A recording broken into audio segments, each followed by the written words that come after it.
2018 meeting of the Windsor Planning Commission will now come to order. Will the secretary please call the roll? Doug Dennison. Present. Travis Yingst. Present. Victor Talon. Here. Gail Schick. Present. Jerry Bushelman. Here. Daniel Foreman. Present. Tim Annable. Here. Town Board Liaison David Sislowski. Here. First item on tonight's agenda is the review of the agenda itself by the Planning Commission for any addition of items or new business to be added to the agenda. Mr. Chair, I move we accept the agenda as written. Second. It's been moved by Commissioner Talon, second by Commissioner Foreman, that we accept the agenda as presented. Those in favor of the motion will vote yes. Those opposed, vote no. Motion carries unanimously. Next item is public invited to be heard. If there is anyone in the audience who has an issue they wish to bring to the commission's attention that is not on tonight's agenda, now is the time to do so.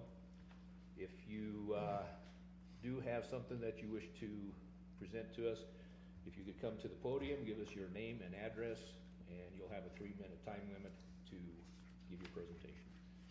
So if anybody has anything they wish to present, now's the time to do so. Seeing there be none, we'll move along to the next item. Next item consists of the approval of the minutes of the April 18th, 2018 meeting. Mr. Chair, I move that we approve the meeting, the minutes of the April 18th meeting. Second. Then moved by Commissioner Talon, seconded by Commissioner Bushelman, that we approve the minutes of the April 18th, 2018 meeting. Those in favor of the motion will vote yes. Those opposed, vote no. And the motion carries unanimously. Moving into the board action items, we will open up with a public hearing, so we'll close our regular meeting, move to a public hearing for major subdivision, Rain Dance subdivision, third filing. Paul, you got the floor.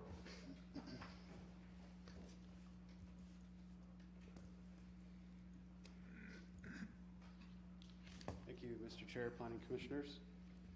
This major subdivision has been reviewed in accordance with the municipal code, section 17.4.10. The proposed subdivision is located to the east of County Road 13, north of Crossroads, and to the south of New Liberty. The property is zoned residential mixed use as the underlying zoning with a planned unit development PUD overlay. The site is currently undeveloped, and the proposed subdivision includes 233 lots for single-family residential, approximately 142 acres of tracts for future development, approximately 3.5 acres of tracts for open space, drainage, and access, 15 acres of public right-of-way dedication, as well as a 10-acre tract for future school site. School site being located almost right in the middle in this area. The proposal is in conformance with the comprehensive plan, the Chapter 5C Residential Areas Framework Plan, the goal as well as objectives 1 through 4, Chapter 5B Growth Framework, the goal and objectives 1 through 2. There was a neighborhood meeting held in accordance with the municipal code, and a summary of that meeting is included in your packet materials. The notification for tonight's meeting and for the neighborhood meeting were done in accordance, set to those property owners on the map before you. Project,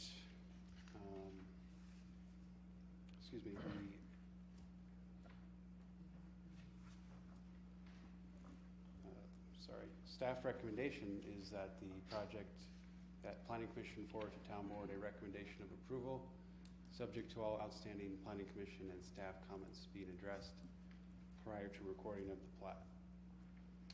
Staff requests the following be entered into the record: application and supplemental materials, staff memo and supporting documents, all testimony received, and the recommendation.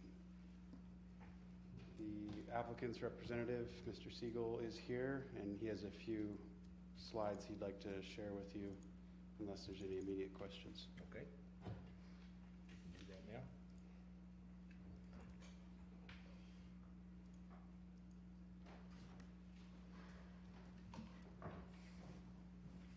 Good evening, Tom Siegel, 1625 Pelican Lakes Point. We've been presenting a lot of number of different filings with you folks, and just wanted to share one or two graphics with you to see, if there's some activity on the site, and maybe give a little foresight of what the ultimate buildings that we've been talking about will look like. So going right to the heart of the matter, these are graphics that have been developed through the CDs for the buildings, and the land development plans are, and right now I would tell you they're between 90 and 95% complete. So I don't know about you folks, but I'm a little tired of looking at two-dimensional drawings with no color, and thought I might share them with you and give you a little sense of what might be coming. You're starting to see the bridge come out of the ground, and so the phoenix is rising, I think. So that's the overview of the entryway. There's the welcome center that we've spoken with you folks before.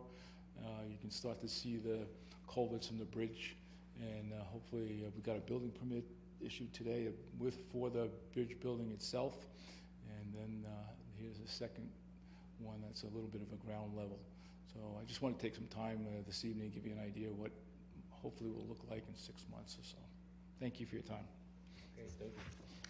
Since this is the public hearing portion of the process, is there anyone in the audience who wishes to make a comment or has any questions for staff or the applicant?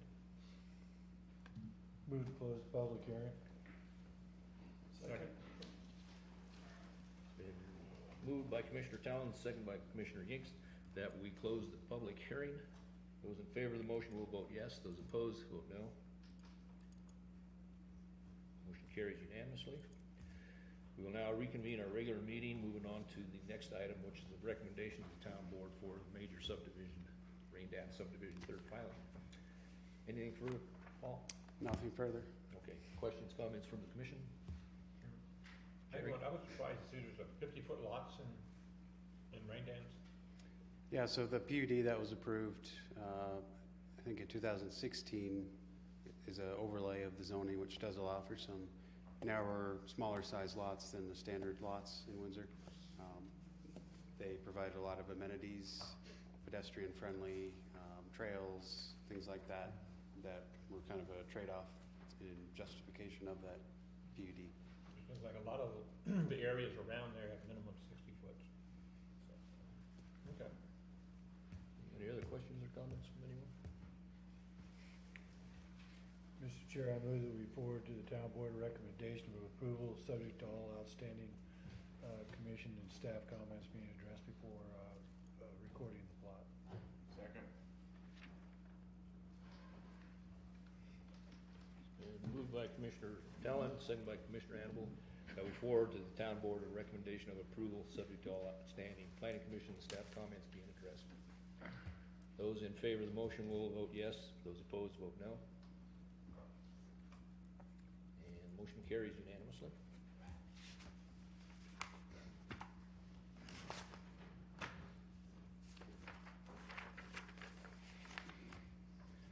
Moving on to our next item, we have a site plan presentation, Diamond Valley Subdivision, fourth filing, lot 4. Melissa.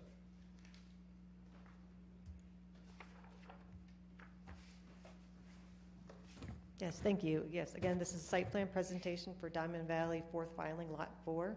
It's an expansion of the Snaptron facility out there. It is a qualified commercial site plan and reviewed in accordance with Article 9 of the Municipal Code.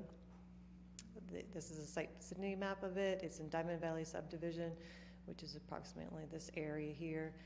It's addressed off of Diamond Valley Drive, and the Snaptron existing facility is located here, and the site is just immediately south of that. It's zoned limited industrial, and it's surrounded by other limited industrial zoning. The overall plan, it is a phase plan. The overall plan is on a property that's about 3.4 acres. It's a building that will eventually be just over 40,000 square feet. It's got 81 parking spots, and it's got the landscaped area.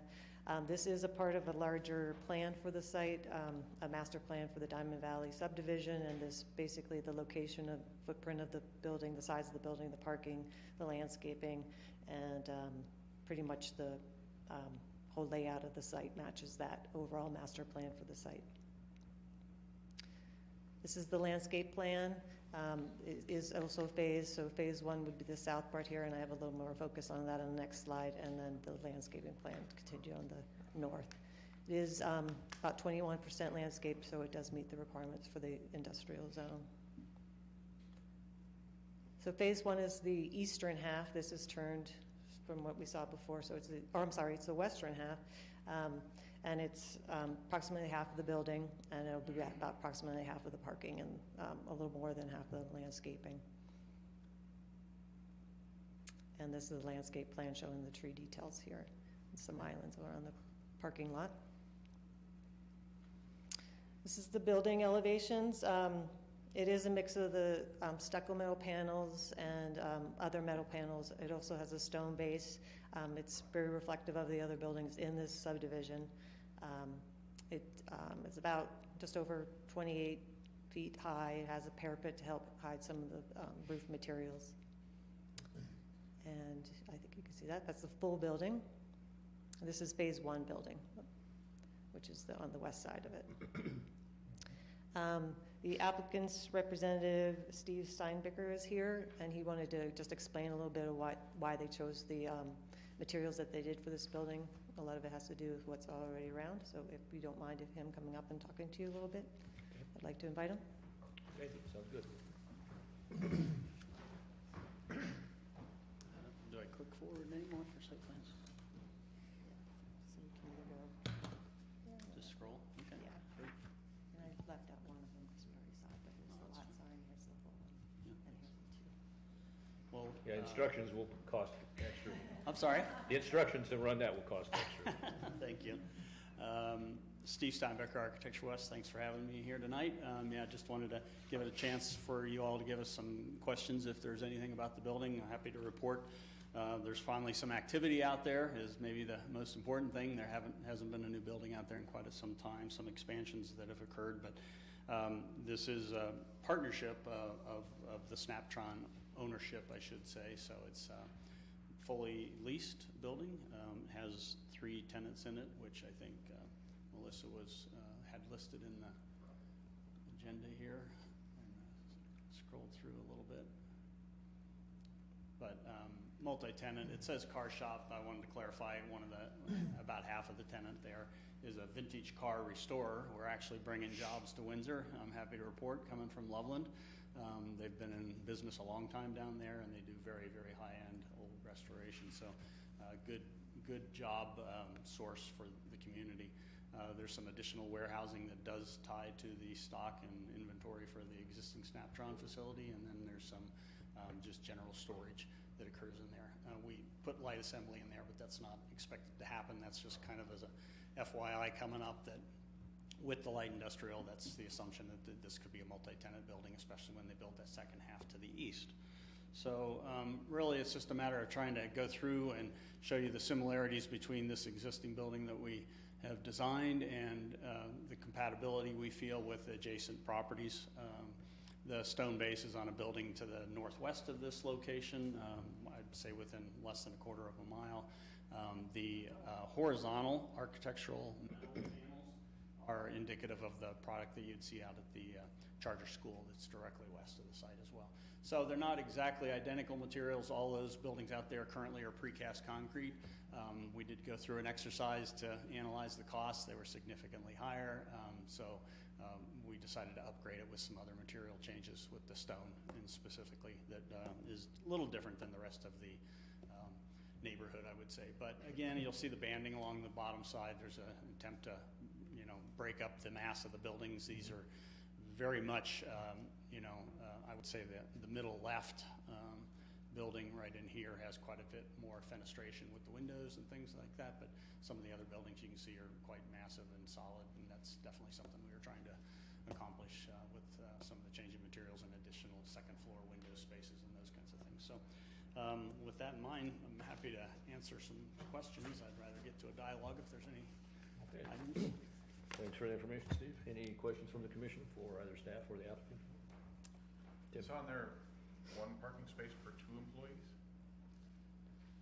Well, the employee count is kind of undefined, I would say, because of the ability that it's a multi-tenant, and there's going to be some change with that. But it'll exceed the need of these 3 tenants because the 2 of the tenants, are generally just storage facilities for them. So in the car parts, car restoration facility, I'm going to say I don't have a specific number, but they're in the range of about 12 employees, so they're relatively low. This is not a retail center of any kind. It's not a distribution center where there's going to be a lot of truck traffic. So I think that's one of the benefits to this as a user too. There's going to be a much reduced traffic trip generation than you would normally see in a, say, light fabrication, or let's just even say the existing Snaptron facility has quite a bit larger staff. So it's, again, as it is a multi-tenant building, that'll change over time as things come and go. Okay. Melissa, did you have something you were gonna add? Okay, Thanks. okay. Any other comments, questions? No, we're looking good. Okay. Thank you. Thank you. Looks good, so appreciate you doing that. Thank you. There's no board action on that item, so we'll move to the next item, which is a preliminary major subdivision, Jacoby Farm subdivision, 7th filing. Melissa, you get the floor. Yes, so this is a preliminary major subdivision. This is reviewed in accordance with Article 4 of Chapter 17 of the Municipal Code. This is a site vicinity map. It's located in the Jacoby Farm subdivision. The particular sites are off of 17th Street and Grand Avenue goes between them. You may remember this. This came to you a few weeks back as a site plan for some townhomes here. This is actually the platting to allow for the separate ownership of that. It is located in an RMU, or residential mixed-use zone. Here's the preliminary plat, and this is reflective of the site plan, of course. It's about 5 acres in total, 61 townhome units. There's 2 different tracks, one on the north and one on the south, pretty evenly split. They include common space, parking, access drives, all those amenities for the townhomes, and then also they've already addressed their park and school dedications with the overall Jacoby Farm second filing. This is Tract A. It's the one to the north, and it's a little larger of the 2, I think. Maybe I'll backtrack if I don't. It's about 2.8 acres. It's got 32 or 31 of the homes, and so it'll be 32 lots, including the lot that becomes common space. And this is to the south. It's about 30 townhomes and also that common space, which is the parking and the grass areas and landscaping and et cetera.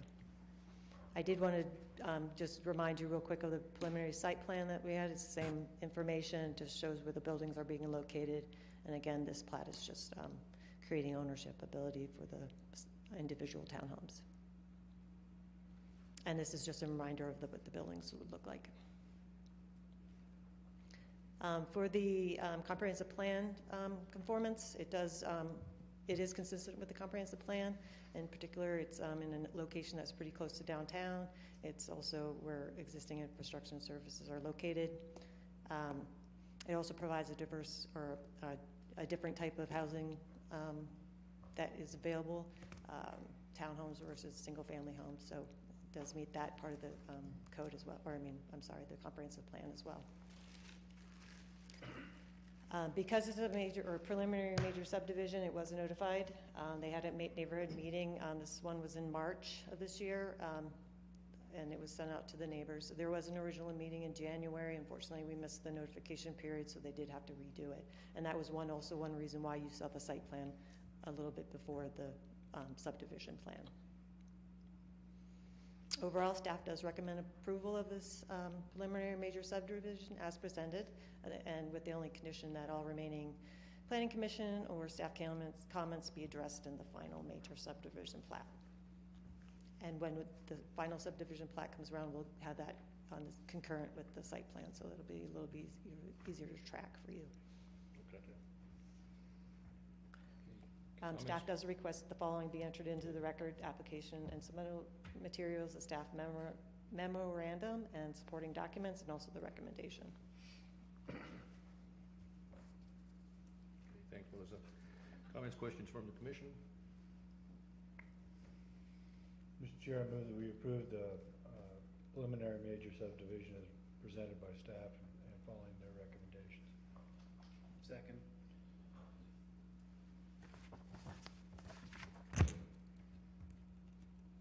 Been moved by Commissioner Tallon, second by Commissioner Foreman, that we approve the preliminary major subdivision as presented by staff. Those in favor of the motion will vote yes. Those opposed vote no. And the motion carries unanimously. Thank you, Melissa. Okay, moving on to the next item, we have another site plan presentation, Falcon Point Subdivision, third filing, lots 1 and 2. Melissa, you got the floor again. Thank you. This one's in Falcon Point Subdivision, third filing, lots 1 and 2, also qualified commercial site plan, reviewed in accordance with Article 9 of Chapter 17 of the Municipal Code.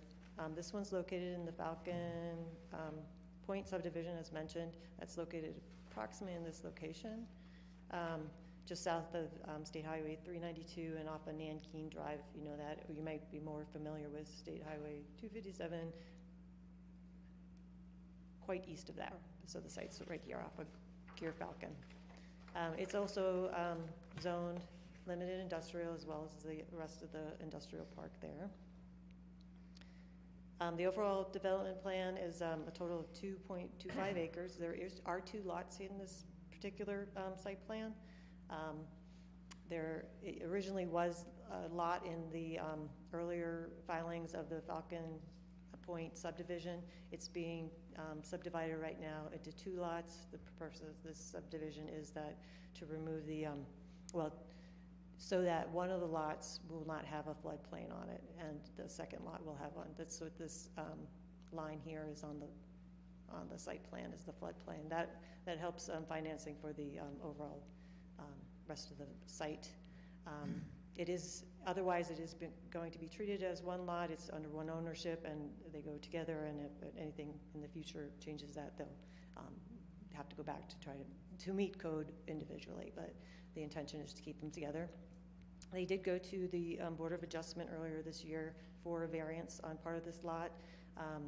It has to do with the outdoor storage area. There's only a certain percentage that's allowed, 65% of the lot being outdoor storage, accessory outdoor storage.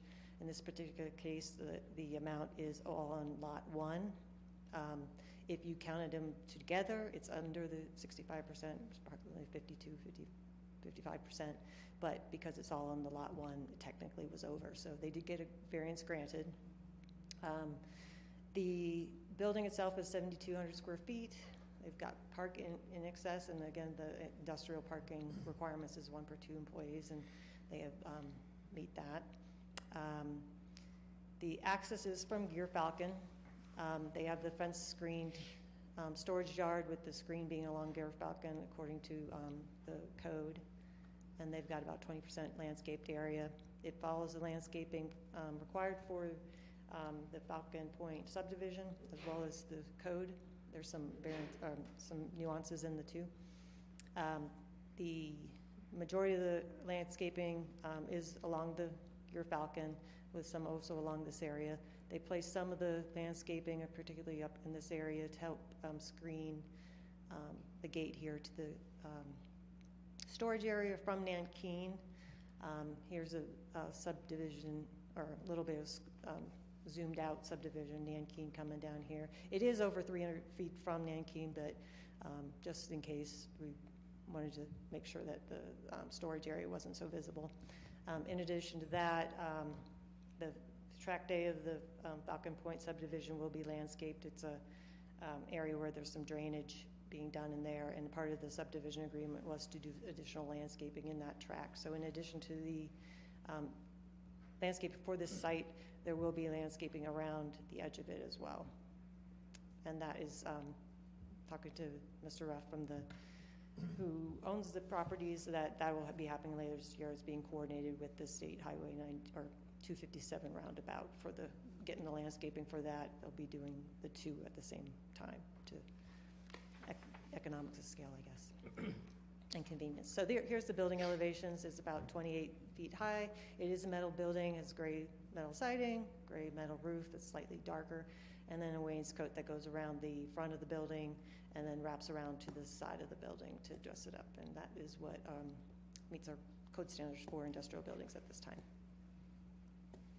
So this is for informational purposes, but if you have any questions for me, and I know the applicant's here as well, if you have any questions for her, we're happy to answer anything you have. Thanks, Melissa. Sure. Comments, questions from the commission? Jerry? I share Tim's query on the previous one. I was on here. Is it town standard to have one parking space for 2 employees? That's our industrial parking standard right now for industrial Has uses. that been working out? Is that working out? Right.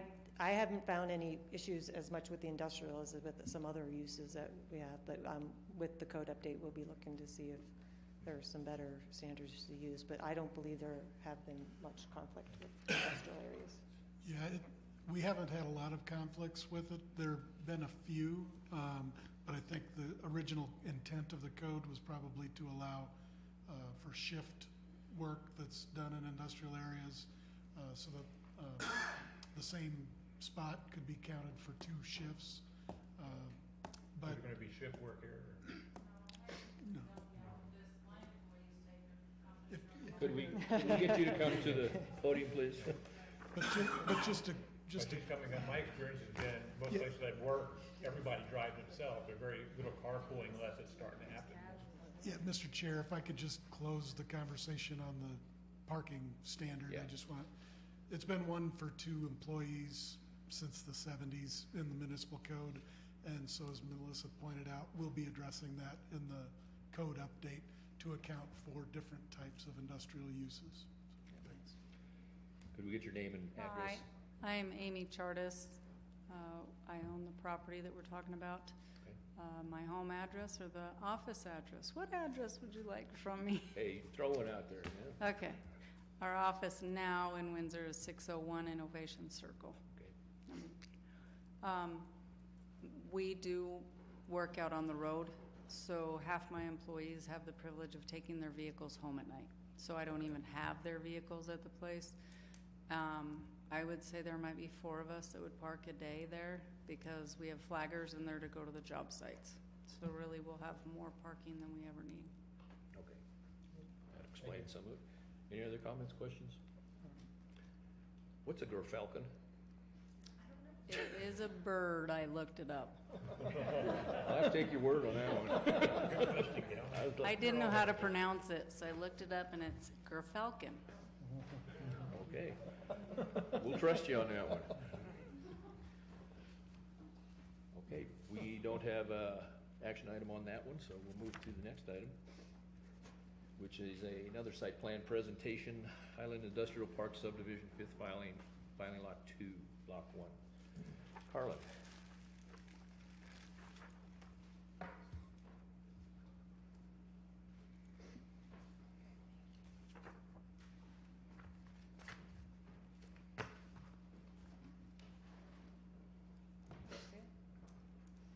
Thank you, Mr. Chair and Commissioners. This is a site plan presentation for your feedback and comment while we're in the review process. This is for Highlands Industrial Park Subdivision, 5th filing, Lot 1, Block 2. The plan was reviewed in accordance with Article 9 of Chapter 17 of the Municipal Code. This site is located just east of Highland Meadows Parkway, north of Crossroads Boulevard. Last year, you reviewed this site here, and the applicant is the same as well as the architect, and this is basically building number 2. The property is zoned industrial, IL, light industrial. It is surrounded by industrial sites within, Highlands Industrial Park, an existing park, and residential to the east. And to the south is the Walmart Distribution Center. Site characteristics, the site's just over 2 acres. The applicant is proposing a building of just over 24,000 square feet, 17% landscaped area, and I'll show you their landscape plan next. And they are over on the parking spaces required. This is a 2-level building. It does include balconies, covered entries, patio areas, some shade treatments, and it uses similar, actually the same material as the building to the west, just in a different format and different architectural style, but it ties in nicely with the existing, or the building that's under construction right now. The landscape plan mainly focuses on buffering and screening from Crossroads Boulevard and along the eastern boundary. The architecture you see here is a combination of different metal materials and wainscot that's a faux flagstone material. Down here is what you would see if you were driving down Crossroads Boulevard. This is the back of the building facing Greendale. And then this is what you would see if you're also driving down Crossroads. Just a closer image. These balconies here do pop up. It's a little bit deceiving. So the applicant provided these perspective drawings to give a better idea of what that would look like. Okay. And the building to the west is this one that's under construction. So if I go from this building here to this, you can see the similar building materials and style, just a little bit different architecture. That concludes my presentation, and I'm happy to answer any questions, and the applicant is here as well. Okay. Comments, questions from the commission? Nice looking building. I think it's a good addition there, so. And appreciate the continuing doing what you're doing. Okay, thanks, Carla. Okay, communication from Planning Commission. Good. No, sir. Mr. Foreman. Nothing. Sir? Nothing tonight. Victor. No communications. Travis. Not tonight. Doug. Nothing. Town Board Liaison. Dave, have any communications? I guess I should advise the group that there are 3 new board members, and they got some really smart ones this time. One in particular. Yeah, you'll fit right in here. Yeah, we'll let you know. We can hold judgment. No other communication. Okay, thanks, Dave. Communications from staff. Carlin, you have anything? No communications. Paul? Melissa? Scott? I would just welcome Mr. Kozlowski as the alternate town board liaison. I think that formal appointment is going to be made in the near future. And Mr. Bennett. So he's gonna be the alternate, but he hasn't been appointed that yet. Right. Mr. Bennett couldn't make it tonight, so he asked Mr. Kozlowski to come in his stead. And then also I wanted to let the Planning Commission know that we'll be sending out some preliminary information about the state APA conference here in the near future. It's at Keystone this year, and if you're interested, we'd like to get kind of a rough head count early on, so that way we'll book some rooms and make sure that we've got lodging in the same hotel as the conference. So be thinking about that, and we'll get an email out to you shortly. Okay. And that's all I have for communications. Okay. Mandy, you have anything? Okay. Move to adjourn. We are adjourned.